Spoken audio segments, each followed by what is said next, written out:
Ladies and gentlemen, welcome back to this second part of the conference. We're going to continue today with two debates, and the first one is related to energy to Europe and the green transition, and this debate will be very much focused on gas. We'll have stakeholders from gas transmission systems, from Poland and from European gas companies. So please welcome Poland's ambassador to Denmark, Enrica Mustiga-Dendis, Managing Director with Wintershall Dea, Gilbert van den Brink, and finally Thomas Ebo, President and CEO with Energinet.dk.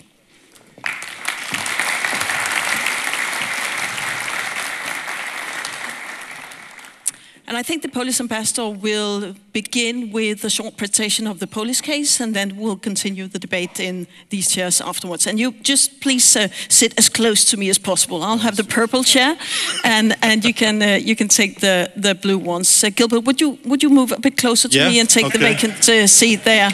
You didn't see that. Thank you very much. Okay, I volunteered. Enrica, the word is yours. Sorry. You're in the middle. Yeah, it's in the light. Thank you very much, Nune. Thank you very much, ladies and gentlemen. I mean, first of all, thank you for the invitation.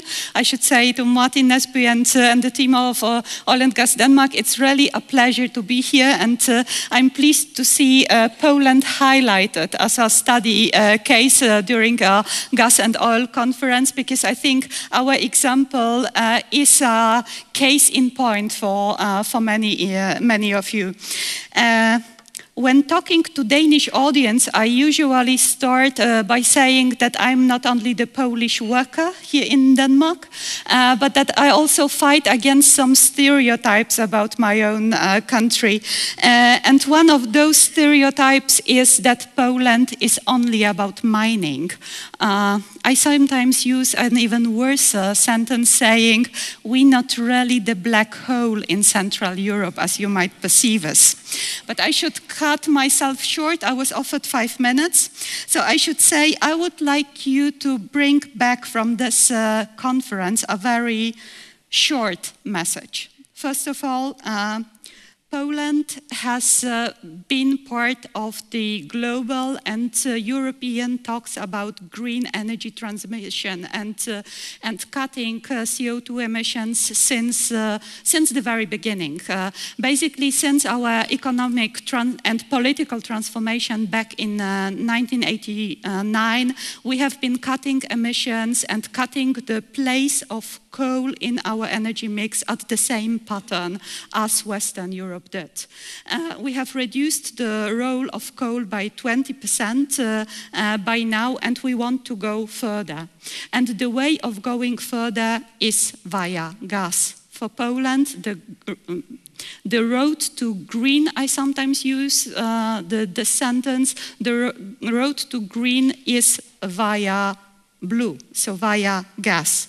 In order to invest further in renewables, we need a stabilizer, and gas is exactly the stabilizer. So when you look at the current situation and the Polish-Danish cooperation in that very context, the Baltic Pipe gas pipeline, which shall connect the Norwegian shelves via Denmark with Poland, will be a big contribution to greening of Polish economy and to making our energy mix more climate friendly.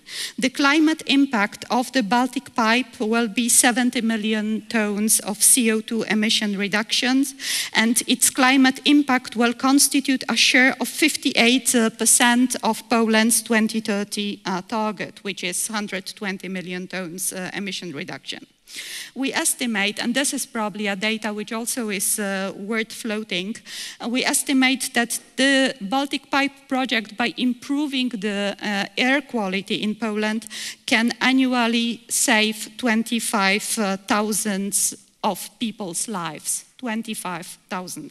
So an impressive project. When you take its dimension, it's just 10 BCM per year. Another stereotype about Poland, which is also probably important to mention, is that Poles are not interested in greening. their energy mix. Again, false. We just went through the electoral campaign in Poland, and imagine how important the topic was. It was number 2 after healthcare. So us in the whole of Europe, Poles are determined to green their energy mixes and invest more in renewable sources. In order to invest more, and the government is quite ambitious, we intend to generate about 10 gigawatt of energy from offshore by 2040 and 10 gigawatt from PVs, so solar energy, within the next 10 years.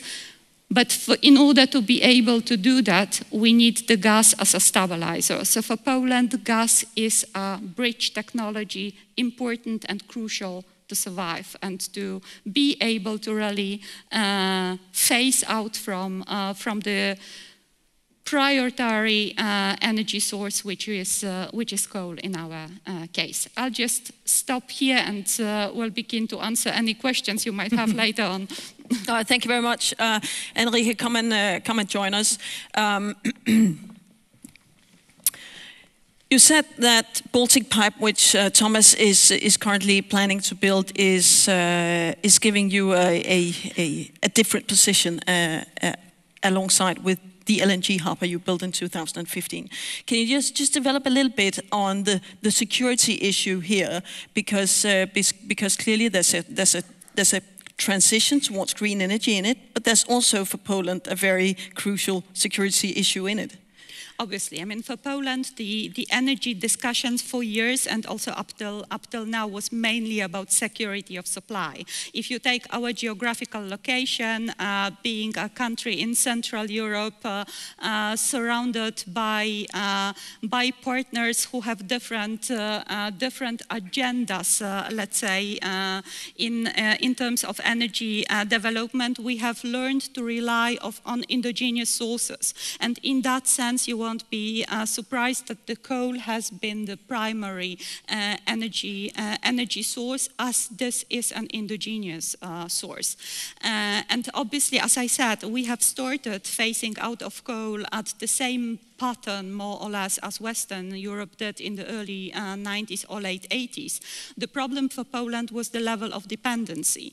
And also all Polish governments have been very reluctant in importing more gas when this gas should come from, let's say, a monopoly supplier in the East. So diversification. Who could that be? Yeah, I mean, be careful. You're asking a diplomat.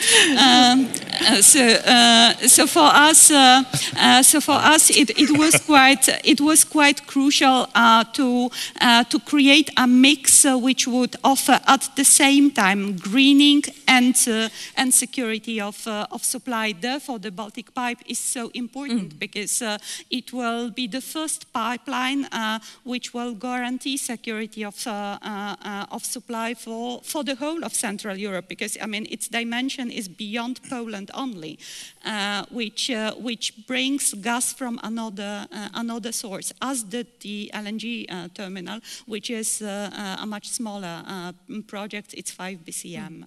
So it's not because Poland mind being dependent on other countries, but you just would like to have a market position, so you can actually trade East and West if you like.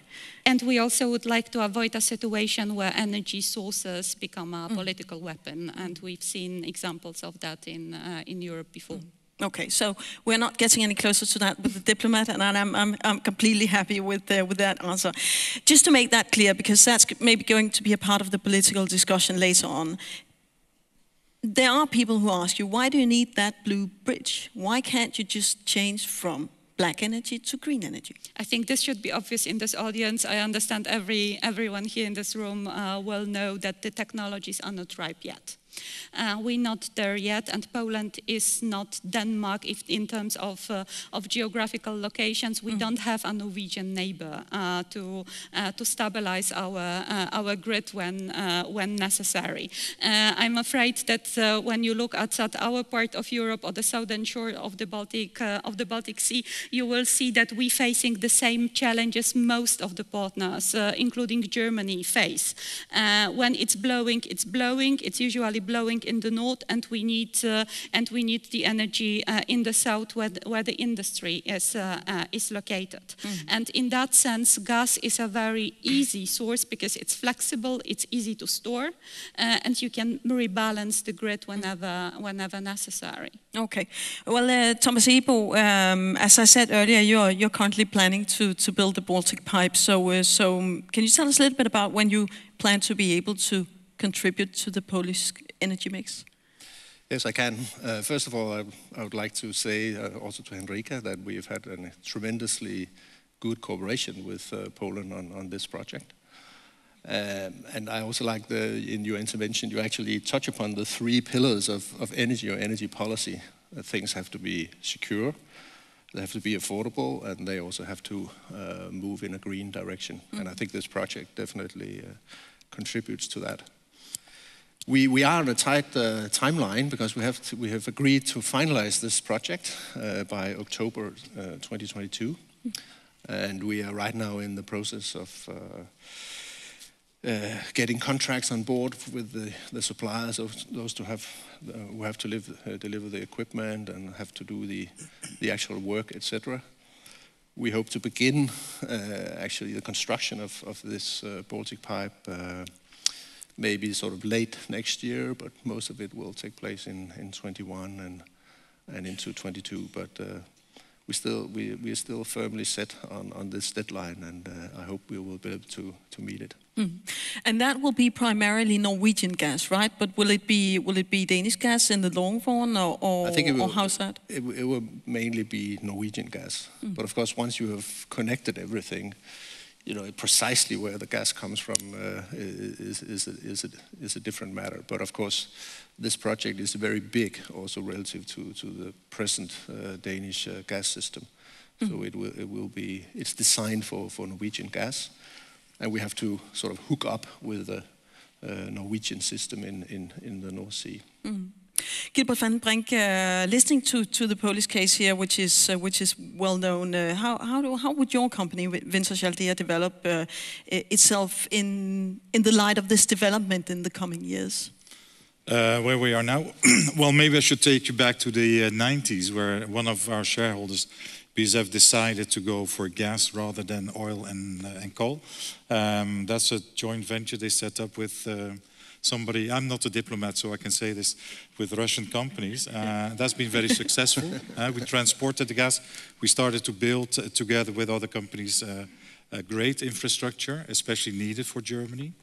That's the focus, because we are a German company, of course. If you now also look at how the infrastructure works in Germany, it's running very efficiently. They need more. They made the decision at some stage to ban the nuclear power, which was maybe the best solution as a technician. But they banned that for a certain reason. Then they went back to other sources. And now they need more gas, of course. So that's what we, as a German company, are trying to provide for. That's where we are investing. We do believe that gas is an ideal transition fuel. I think that's our focus. Also with the Wintershall Dea merger, we have to be clear that although it sounds not so significant, we don't call ourselves oil and gas company anymore. It's a gas and oil company. 70% of our company runs on gas. So yes, we do believe in the transition. We do invest also when other people are building pipelines or what you have. But we also understand that the market is a global market now. You have LNG, you have pipelines, and local production. If you have local production, it's ideal. If you now look at me as a Dutchman, the Netherlands, we are closing down Groningen a lot faster than we were hoping for good reasons. For good reasons. There's a lot of bad things happening there. But it means that on the European market, we are going to lose very soon 10, 20, 30 BCMs just from Groningen. And there are other fields in decline, other 10 BCMs gone.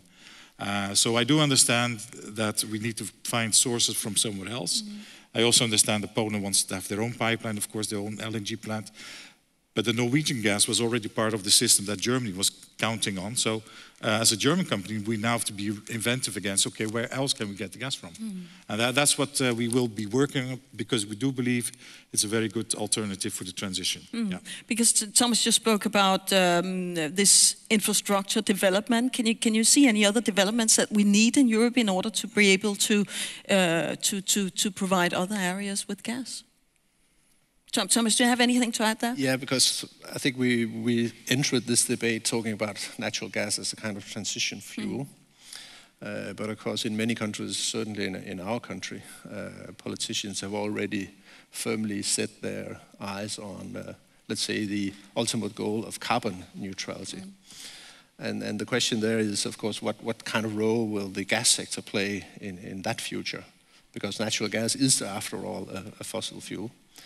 So what we see, for instance, in Denmark is we see a lot of action going on in the biogas field. Already some 10% of our gas consumption in Denmark is biogas. It's picking up rapidly.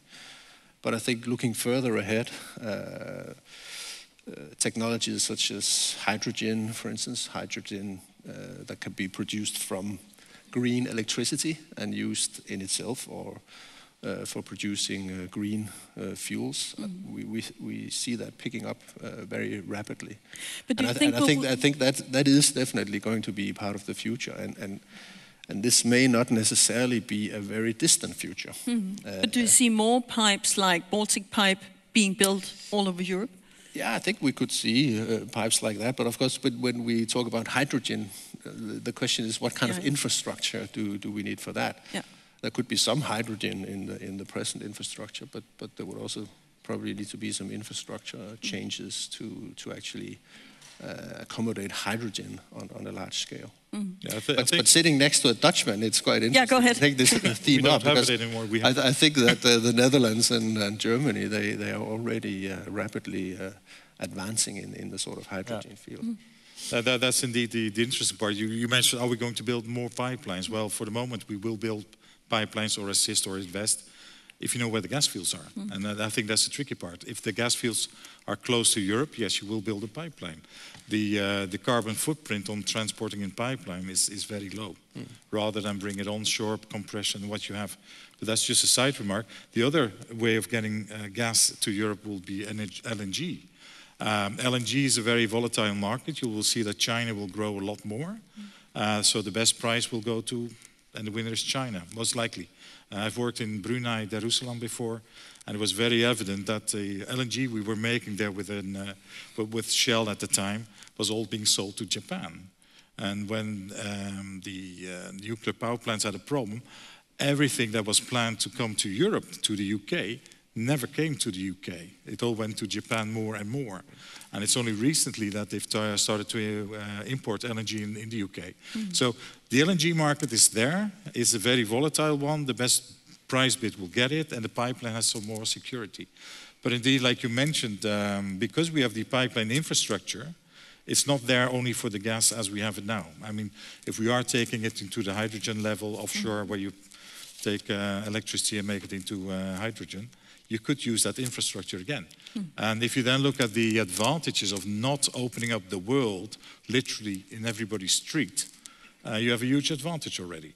So I understand electrification, but it will mean bigger cables in the ground than what you have. Why not use the infrastructure we already have with the energy carrier that carries gas? And just to make that absolutely sure, we spoke about in the first part of the conference carbon footprint, and when we're talking about LNG, the carbon footprint of LNG would be much larger than gas via pipelines, right? Because LNG comes with ships. It comes with ships driven by diesel. That's correct. but you have to cool it down, so that costs energy. Then you have to ship it. It's not always diesel driven, by the way. During the transportation, there will be some gas evaporating, which you can use to take in your engines as well. So the carbon footprint is slightly less than we might imagine, but it's definitely there. Then you need to build another plant. And the risks technically are slightly larger than just piping gas. It's a lot simpler. Henrika, Thomas just mentioned that in Denmark we have this discussion that biogas is taking over, or anyway, being a part of the gas mix to a significant part. But how long do Poland plan to use gas for? If you say it's a bridge, how long should that bridge stand for then? That's a very, very good question. I mean, I know it's difficult. It's a difficult question. That's true. I mean, I think being very honest, even here in Denmark, it would be difficult to answer it, because it very much will depend on the level of technical or technological developments in the future. I mean, look at the transport sector. I mean, no one really can say how soon the transport sector will really become gas or hydrocarbonate independent. So it's just one of the sectors. Definitely the trend is there, as Thomas described it, but for me coming from Poland, or for someone coming from Central Europe, where the economies are quite coal dependent, and where the challenge of energy transition is much higher, we tend to say gas and renewables go hand in hand. If you compare conventional gas, hydrocarbonate, as a source to coal, it's 60% less emissions in CO2. I don't speak about other particles and other chemical substances. So it's again per se just on the beginning. So speaking about the carbon footprint is there, but it's also a question where do you put your benchmark. For Poland, it's a huge win. I mean, in terms of clean air and in terms of green transition. Obviously, I mean, both TSOs building the Baltic Pipe are speaking also about, I mean, what will happen to the infrastructure in the future. But it's, I would say, it's a value per se that you can in the future green it and use it for biogas, if you wish. You can even, I mean, I was participating in a discussion just recently where one of the experts suggested we could actually use it for CCS, so for storage in Norway, if we wanted at some point in time. So there is plenty of opportunities for Poland. If you look at the gas consumption, it will definitely grow because if we, I mean, we big economy. Poland is the 6th biggest EU member state. Our economy is also relatively big. Our energy consumption is, I think, 4 times higher than Denmark's. So for us, the gas which will be imported will stay there at least for the next decades, because if we are to meet our targets and the aims put by the EU when it comes to the climate change and emission reductions, this is definitely the swiftest or the quickest way of allowing for a transformation of the whole energy sector. But at the same time, you've been building a lot of windmills, and the solar PV is on your radar as well.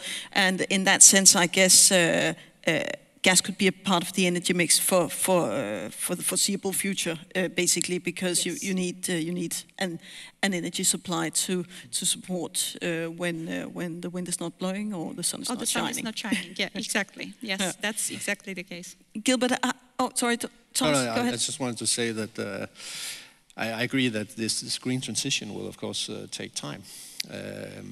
But within energy, I would also say that 1 decade is not a very long time. 2 or 3 decades is not that long either. So I think in terms of these new technologies that are needed, and they are going to be needed, because otherwise we wouldn't be able to fulfill the carbon neutrality target. So I think focus has to go into hydrogen, focus has to go into CCS, CCU, And I think in this room there are lots of very skilled people that could make a big difference in this transition. But I'm just saying that 1 decade that's not very long. Even 2 decades is not very long either. So you build a pipe that can stand for at least 30 years. This pipe will last for at least 30 years, I think. Yeah. Gilbert, what will be in it in 30 years is a different. That we don't know. Okay, but it's possible to it can bring different kinds of things. Gilbert, when people tell you, and you might meet people who says, well, gas is an unnecessary fuel of the future. What do you tell them then? It's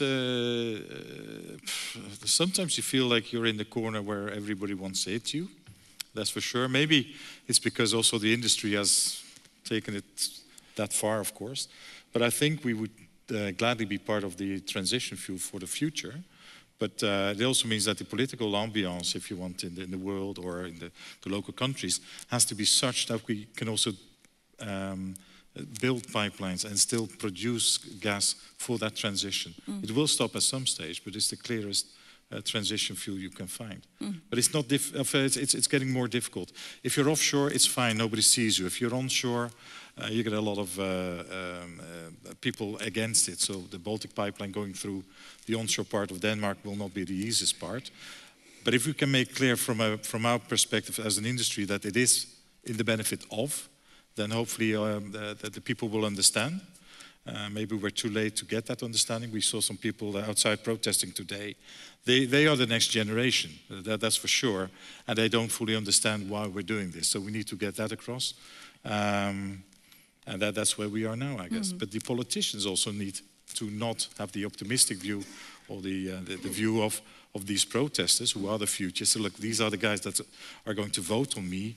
So yes, we're not going to treat you equally, and I think that's not quite fair. Yeah, but I'll take that discussions with the politicians later on. But do you think we'll need gas on the other side of 2040, for instance? On the other side of 2040, that's when I'm retired. No, it should be okay.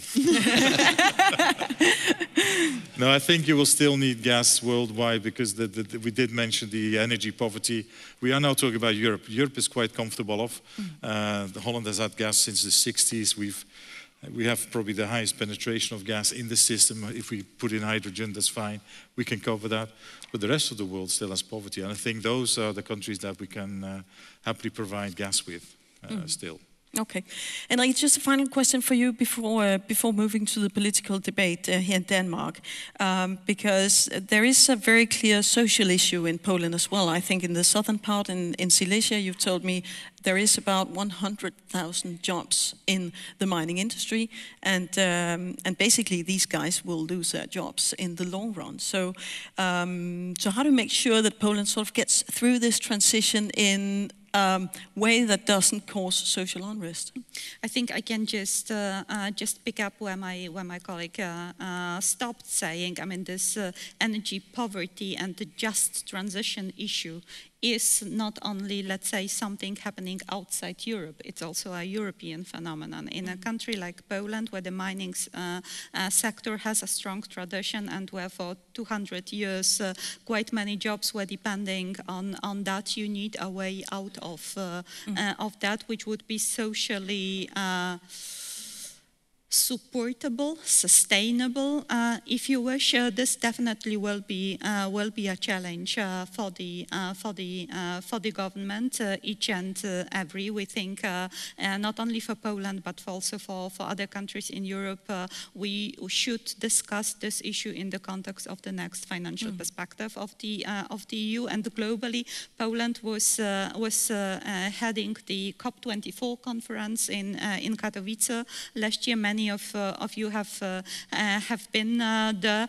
There was a declaration on the just transition and a kind of assistance instruments for those least developed countries, because I think carbon leakage and relocation is definitely not something we're searching for in Europe, because this will not save the climate. But do you think there is a resistance, maybe even towards green transition amongst the Polish in this part of the country anyway, and maybe even amongst the Polish politicians, because there might be a loss of a job loss in this process? I would say the climate issue and clean air are definitely a big issue, independent of where you address it in Poland. In regions which are like Silesia, dependent on coal mining, there's fear about the future. I mean, what will happen? As you know, Poland since '89 went through a very painful shock therapy economically, which had quite serious social impact on the society. So definitely for the government, it's very important to offer a just transition, to offer investment possibilities, to offer new and better jobs. And there obviously is also the security dimension. So energy security is high on the agenda, and for us, we regard these issues as going hand in hand. Okay. And that may be an issue for the EU as well, as you mentioned. Well, ladies and gentlemen, thank you very much for joining. Thomas Ebo, Gilbert van den Brink, and Henrika Mustika Dendis. Thank you very much.